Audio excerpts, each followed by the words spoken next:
अपनी खूबसूरत वादियों के लिए मशहूर शिमला में इन दिनों बवाल मचा हुआ है। एक तथाकथित अवैध मस्जिद के ऊपर सड़कों पर हजारों स्थानीय लोग और हिंदू संगठनों के कार्यकर्ता उतरे। वहीं हिमाचल प्रदेश की विधानसभा में भी इस मुद्दे पर जमकर हंगामा बरपा, यानी सड़क से सदन तक हंगामा बरपा हुआ है और वजह है संजौली की मस्जिद। दरअसल हिमाचल प्रदेश की राजधानी शिमला के उपनगर संजौली में बनी कथित अवैध मस्जिद से जुड़े विवाद ने तूल पकड़ लिया है। मामले को लेकर मंत्री अनिरुद्ध सिंह ने विधानसभा में बयान भी दिया। गुरुवार को शिमला के चौड़ा मैदान में हिंदू संगठनों के लोग प्रदर्शन के लिए पहुंचे। स्थानीय लोग भी बड़ी संख्या में उसमें शामिल हुए। ये पूरा विवाद है क्या, कैसे इसको हवा मिली और यह विवाद भविष्य में किस ओर जाता दिख रहा है, यह हम इस वीडियो में जानेंगे। गुरुवार को हुए भारी विरोध प्रदर्शन में शामिल स्थानीय लोग, जिनमें महिलाएं भी शामिल थी, वो क्या कह रहे हैं, पहले आप ये सुनिए। प्रोटेस्ट इसलिए कि यहाँ पे जो बाहर से मुस्लिम आए हैं उनको हम नहीं चाहते कि वो यहाँ के दंगे फसाद करें। हमको ही मतलब यहाँ के हम लोकल वासी हैं, ये लोग हमको मारे आके, इसलिए हम ये कर रहे हैं कि बाहर वालों को जो भी लोग आ रहे हैं उन लोगों को आप लोग स्टॉप करें प्लीज। मैं आपके माध्यम से यही कहना चाहूंगी कि आप लोग उनको, हमारे सीएम साहब को बोलिए, हमारे मंत्रियों को बोलिए। वैसे हमारे मंत्री महोदय अनिरुद्ध जी ने बहुत अच्छी स्टेटमेंट दी है।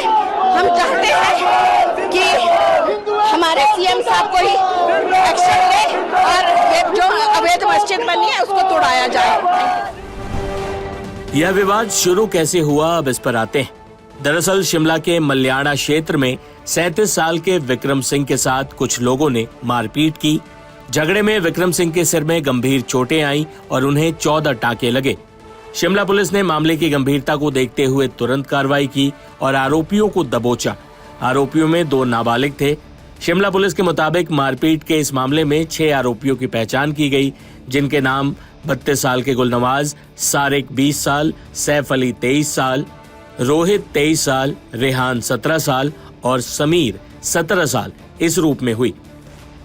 इनमें रेहान उत्तराखंड का है और बाकी सभी उत्तर प्रदेश के मुजफ्फरनगर के रहने वाले हैं। इस मामले की जांच एएसपी रैंक के अधिकारी रतन सिंह नेगी की निगरानी में हो रही है। पुलिस ने इसे स्थानीय दुकानदारों और बाहरी राज्य के मुस्लिम समुदाय के लोगों के बीच आपसी बहसबाजी और लड़ाई का मामला बताया, लेकिन स्थानीय लोग ऐसा नहीं मानते। यह मामला एक मस्जिद के कथित अवैध निर्माण तक जा पहुंचा। विधानसभा में हिमाचल सरकार के मंत्री अनिरुद्ध सिंह ने इस पूरे विवाद को सिलसिलेवार तरीके से बताया है। बिना परमिशन के इन्होंने काम शुरू किया। 1950-60 जैसे बोले 2010 में शुरू आया सर, मेरे पास पूरा मैं रिकॉर्ड में यहाँ भी दूंगा सर। उसके बाद अवैध निर्माण किया गया। विवरण जो है वो उस टाइम जो है 110 स्क्वायर मीटर 2-250 स्क्वायर मीटर मैंने 2500 स्क्वायर फुट का जो है इलीगल कंस्ट्रक्शन करी गई। उसके बाद 2012 में पुनः सुनवाई हुई सर। उसके बाद भी ये लोग माने नहीं सर, अवैध कंस्ट्रक्शन चलता रहा। हाल ये है सर कि अगर कोई लोकल आदमी यहाँ पे अवैध कंस्ट्रक्शन करता है तो सेम डे जो है ढारा तोड़ जाता है उनका। शर्म की बात। इसके अतिरिक्त 2000 में सर पढ़ के भी बता रहा हूँ, इसके अतिरिक्त दिनांक 26/6/2013 को मामले की सुनवाई के प्रतिवादी में मस्जिद को एग्जिस्टिंग प्रपोज्ड प्लान्स को मांगा गया और उसमें त्रुटियां पाई गई हैं और फ्रेश ड्राइंग भी मांगी गई। और हैरानी की बात तो यह है सर, ये इट इज इम्पोर्टेंट के प्रतिनिधि द्वारा, क्योंकि 2010 में केस चल रहा था सर, ये नोट करने वाली बात, 2019 में सर 4 अतिरिक्त मंजिलों का अवैध निर्माण हो चुका था सर। 2010 में जब केस चल रहा था तो 2019 तक 4 मंजिलें कैसे बनी सर? प्रशासन कहाँ सो रहा था? म्युनिसिपल कॉर्पोरेशन कहाँ सो रहा था सर? क्यों नहीं उसको तोड़ा गया उस टाइम? फिर भी सुनवाई कर रहे हैं कि आपने अवैध जो है कंस्ट्रक्शन करी गई। इसके साथ सर आज जो है, आज रिपोर्ट भी मेरे सामने आई है, आज के समय में 590.82 स्क्वायर मीटर मतलब 6357 स्क्वायर फुट सर अवैध बनाया गया, जो बड़ी शर्म की बात है। लोगों को चक्कर मार। और इसके हैरानी वाली बात तो सर ये है, मेरे को हैरानी ये है कि 2023 को कॉर्पोरेशन को पता चल रहा है कि जिसके खिलाफ जो सुनवाई में आ रहा है उसका कोई लेना देना ही नहीं है। बड़ी शर्म की बात है सर, उसका पता ही नहीं है। बाद में वर्क ऑफ बोर्ड तो बाद में आया, पहले तो व्यक्ति के नाम ही केस चला रहे थे। क्या कागज नहीं देखे अधिकारियों ने सर? ये मतलब हैरानी वाली बात है सर। 10 साल बाद उनको ध्यान आ रहा है कि जिसके खिलाफ केस है वो तो प्रतिवादी बन ही नहीं सकता sir, he can not respondent बन ही नहीं सकता। उन्होंने वक्फ बोर्ड को सर उस टाइम जो है वो ट्रांसफर किया गया। एक और हैरानी वाली बात है सर, मैं ये टेबल पे ले करने जा रहा हूं, जमीन जो है, जो उसकी जमीन बताई जा रही है, वो मालिकाना हक जो है हिमाचल प्रदेश सरकार के पास है सर, और उसका सिर्फ कब्जाधारी है। मैं आपके माध्यम से माननीय मुख्यमंत्री जी को भी बोलूंगा, मैं ये रिपोर्ट ले कर रहा हूं कि वो जो है उनका कब्जा जो है उससे वो जो है खत्म करा जाए, और हिमाचल प्रदेश सरकार मालिक है, जो हिमाचल प्रदेश जो सरकार जो है उसका बिल्कुल कब्जा अपने पास ले। ये मैं टेबल पे ले कर रहा हूं सर। हैरानी की बात है कि जो लोग इस मस्जिद पर इतने सालों तक मालिकाना हक लिए बैठे रहे, वो खुद ही अवैध निकले। अचानक साल 2023 में नगर निगम को पता चलता है कि इस मस्जिद में जिसके खिलाफ उन्होंने केस चला रखा है वो तो प्रतिवादी बन ही नहीं सकता।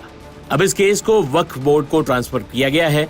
इस मुद्दे पर सत्ताधारी कांग्रेस और विपक्षी बीजेपी एक दूसरे पर आरोप प्रत्यारोप कर रहे हैं। देखिए वर्तमान सीएम और पूर्व सीएम की जुबानी जंग। जो घटना घटित हुई है उस सारे मामले को लेकर के कोई राजनीतिक दल या कोई नेता उसमें उस आंदोलन में आगे बढ़ करके भाग ले रहा है, ऐसा तो अभी तक हुआ नहीं है। लेकिन जो हुआ है, पूरा समाज जो है इकट्ठा होकर के उस आंदोलन में हिस्सा लिया है कल, और उन्होंने जो मांग की है कि जो वहां पर भवन बना है जिसको अनऑथराइज्ड माना जा रहा है, उस भवन को हटाया जाए, ऐसा कहना है उन लोगों का। लेकिन जो टेक्निकल सारी चीजें हैं, उन सारी चीजों में जाकर के कानून के दायरे में क्या कर सकते हैं ये विषय जरूर होगा। लेकिन बार बार मुख्यमंत्री जी इस सारी चीज को दाएं बाएं करने की कोशिश कर रहे हैं। जन भावनाओं का सम्मान मुझे लगता है कि ये भी आवश्यक है। कानून व्यवस्था ये प्रदेश सरकार का दायित्व है, उस दायित्व का निर्वहन उनको करना है। लेकिन फिर भी उसके बावजूद अगर वो अनऑथराइज्ड है और उसमें बड़े स्केल पर जो है वो कंस्ट्रक्शन हुई है, तो उसके पैरामीटर एक जैसे नहीं हो सकते हैं, क्योंकि मैसिव कंस्ट्रक्शन हुई है, मैसिव वो उसका बिल्डिंग का स्ट्रक्चर है। तो अनऑथराइज्ड किसी ने छज्जा बढ़ा दिया, किसी ने थोड़ी बहुत वायलेशन कर ली, वो समझ में आता है। लेकिन ये बहुत मैसिव स्ट्रक्चर है, और मैसिव स्ट्रक्चर के खिलाफ मुझे लगता है कि तुरंत इसमें कार्रवाई करनी चाहिए। और मैं इस बात को भी देख रहा हूं कि अगर कार्रवाई नहीं हुई तो ऐसा लग रहा है कि जन भावनाएं जो है वो आसानी से रुकने वाली नहीं। इस बात को मैं देख रहा हूं क्योंकि लोगों का गुस्सा बहुत ज्यादा है। जिस प्रकार शांतिपूर्वक प्रोटेस्ट हुआ, सरकार पूरी नज़र रखे हुए है, और अभी मैं अधिकारियों को भी दिशा निर्देश दिए कि शांति बनाए रखनी है, और जो भी आगे कानून के आधार पर जो भी कार्रवाई अगर करनी होगी हम उसको करेंगे। प्रोटेस्टर अगर इलीगल कंस्ट्रक्शन कह रहे हैं तो वो मामला मेरे ख्याल कोर्ट में चला है, और कोर्ट उसमें जो भी इलीगल होगा या लीगल होगा उसका फैसला करेगा।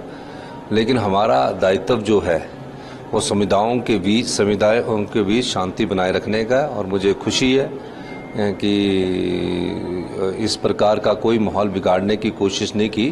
प्रोटेस्ट होता रहता है, प्रोटेस्ट उस समय होता कि कोई घटना घट गई तो एक भावनात्मक रूप से लोग इकट्ठे हो जाते हैं। तो उस प्रोटेस्ट का शांतिपूर्वक किया, और मेरी सभी जो सिविल सोसाइटी के लोग हैं उनसे भी मेरी बातचीत हुई है, और शांतिपूर्वक ढंग से हिमाचल प्रदेश पहले भी था, आगे भी रहेगा।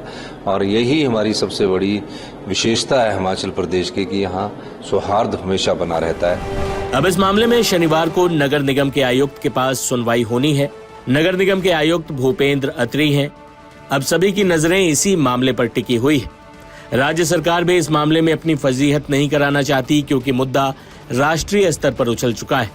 ऐसे में सुक्खू सरकार पर भी खासा दबाव है। नेताओं के आरोप प्रत्यारोप जारी हैं, सड़कों पर प्रदर्शन जारी है, लेकिन यही सारी सच्चाई नहीं है। इन सब से इतर आम लोग शांति चाहते हैं, अमन चाहते हैं। सुनिए शिमला के अमन पसंद लोगों को। डर तो है बना हुआ, क्योंकि जब तक it's a peaceful protest then there is no problem, लेकिन अगर वायलेंस शुरू होता है तो there is a problem, because it should not happen. अगर आप लोग पीसफुली लोग प्रोटेस्ट कर रहे हैं इस चीज़ को लेके, जो कि मेरे हिसाब से कुछ हद तक सही है कि ठीक है, illegally they can not expand their मस्जिद, तो it's okay, I agree with them. क्या अपील करेंगे शांति कायम रहे? हाँ जी, झगड़ा ना शांति हो। पूरे आलम में ना हो झगड़ा, पूरे हिंदुस्तान में ना हो, सबके लिए दुआ मांगेंगे, यहाँ कहीं भी कुछ ना हो। यहाँ तो पुराने समय, आप कितने समय से रह रहे हैं? मैं तो हूँ ऐसे शिमला में 71 से, पर यहाँ हो गया संजौली में कोई 35-36 साल हो गए। शांति बनाए रखें, क्या अपील करेंगे? हाँ, शांति शांति, ऊपर वाला शांति रखे मेरा पागल बोले वाला, शांति, सबका भला, सब मिलजुल के रहे। जैसा आप कह रहे हैं 1971 से रह रहे हैं, हाँ जी। कोई डर का माहौल पैदा हुआ है अभी वाली स्थिति से? इससे पहले तो हमने यहाँ तो भाईचारे की स्थिति। हाँ जी, यहाँ कोई नहीं देखा जी हमने आज तक के, कोई भी ऐसा कुछ नहीं हुआ हमारे साथ, कुछ नहीं हुआ। और अभी बस वैसे ही थोड़ा सा वो हो रहा, और क्या, ये भी हो जाएगा, ऊपर वाला सब ठीक कर देगा। जुमे की नमाज के लिए सब लोग सब दुआ करेंगे, अमन अमान रहे अपने देश में। अवैध निर्माण का मामला कानूनी है, लेकिन क्योंकि ये एक धार्मिक इमारत है, लिहाजा दोनों तरफ से कुछ लोग विवाद को हवा दे रहे हैं। हालांकि समाधान शांति और कानून सम्मत तरीके से ही संभव है। देखना यह है कि ये होता कब तक है।